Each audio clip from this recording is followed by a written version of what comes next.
Selamat datang di Cerita Kita. Bagaimana kabar kalian? Semoga selalu sehat dan baik-baik saja. Hari ini kita akan menceritakan tentang sebuah film Donghua. Semoga kalian tidak suka. Oke, lanjut.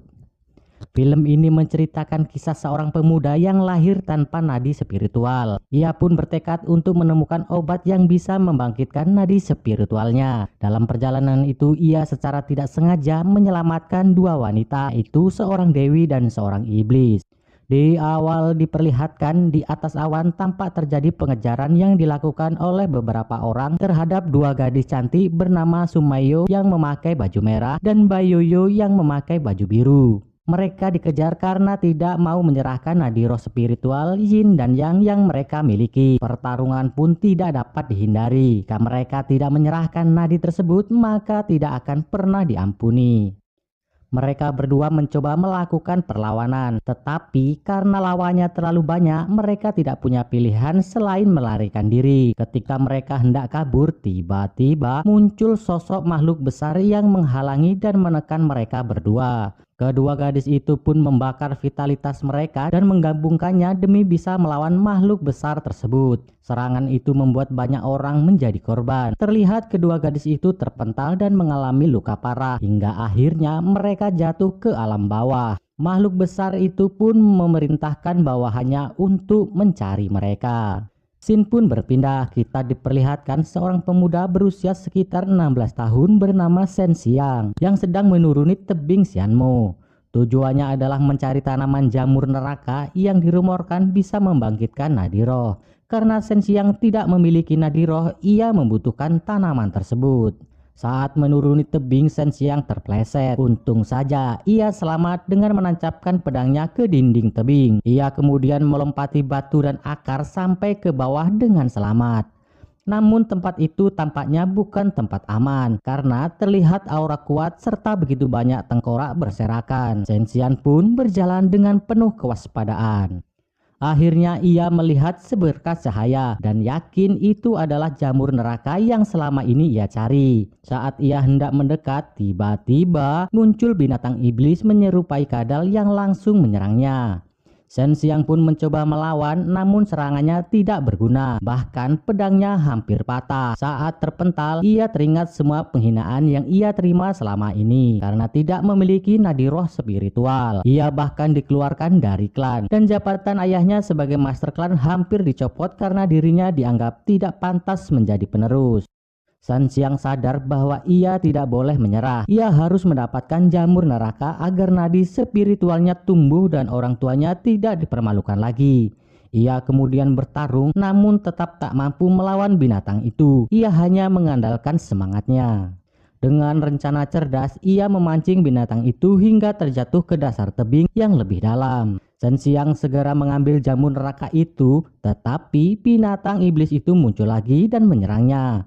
Shen Xiang berlari menjauh hingga memasuki sebuah gua kecil. Di dalamnya terdapat jalan lain, tetapi ia malah terjatuh meski masih selamat. Ia jatuh tepat di atas tubuh seorang gadis, membuatnya terkejut. Ketika ia memeriksa kondisinya, gadis itu bangkit dan berniat menyerangnya. Tetapi kondisi terlalu lemah. Ternyata ada gadis lain di sana. Shen Xiang memperkenalkan diri dan menjelaskan bahwa ia hanya mencari bahan obat.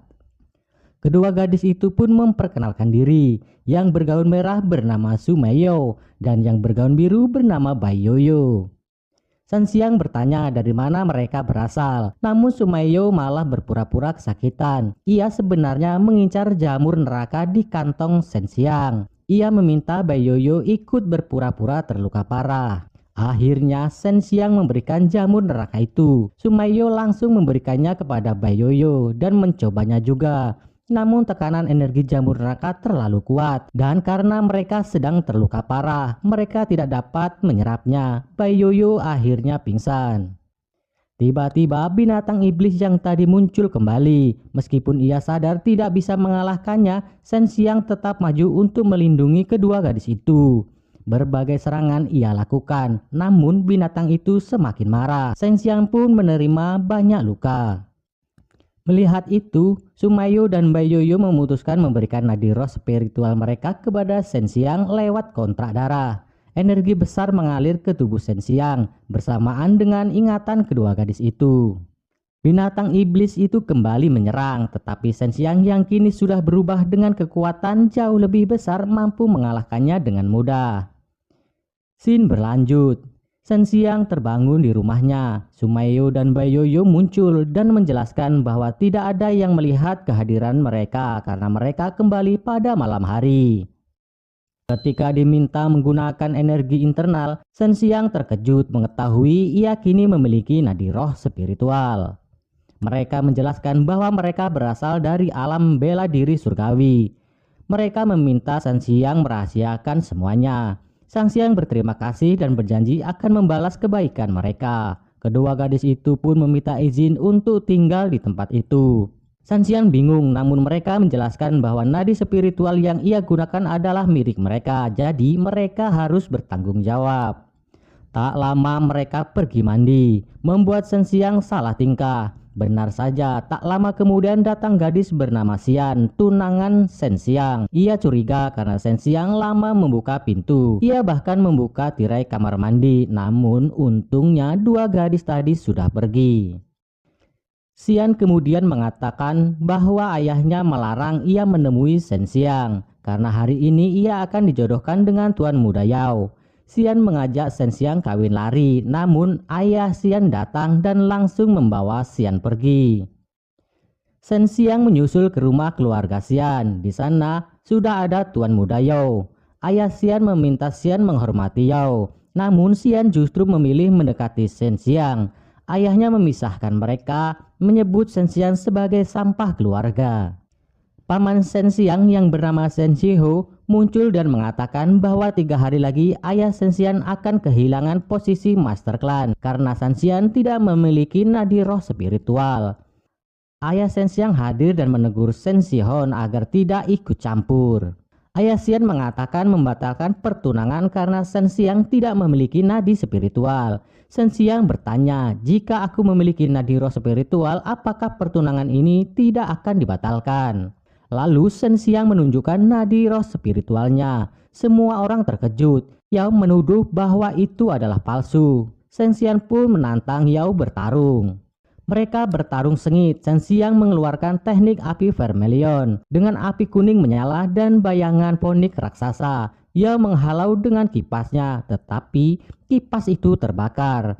Mereka saling serang hingga terpental. Yao akhirnya mengakui nadi spiritual Shen Xiang asli, meski tangannya diam-diam melepuh.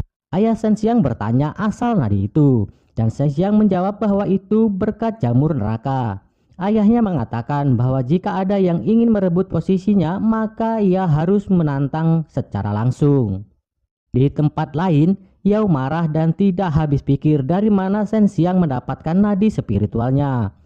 Paman Shen Xiang muncul, menunjukkan bahwa ia mendukung Yao dan ingin merebut posisi Master Clan. Ia memberikan jimat iblis untuk mengalahkan ayah Shen Xiang. Shen Xiang kembali ke rumah dan mencari Su serta Bai, tetapi mereka tidak ada. Ia terkejut saat melihat mereka berubah kecil. Mereka kemudian menunjukkan cincin Dewa Yin dan Yang, tempat mereka bersembunyi. Hanya Shen Xiang yang bisa melihat mereka. Namun ia tidak dapat masuk ke cincin itu karena baru mencapai tingkat martial 3. Untuk masuk ia harus mencapai tingkat nirvana.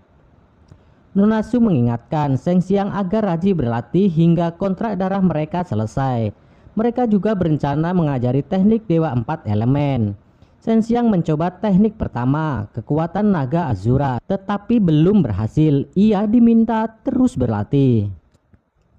Ayah Shen Xiang memerintahkan orang kepercayaannya untuk membawa Shen Xiang kabur jika terjadi sesuatu saat pertarungan besok. Sementara itu, Shen Xiang terus berlatih dan menunjukkan perkembangan pesat membuat Su dan Bai kagum. Namun mereka sadar bahwa cepat atau lambat musuh yang mengejar mereka pasti akan datang. Dan berakhirlah episode kali ini. Tentunya akan bersambung di episode berikutnya yang lebih seru. Sampai jumpa.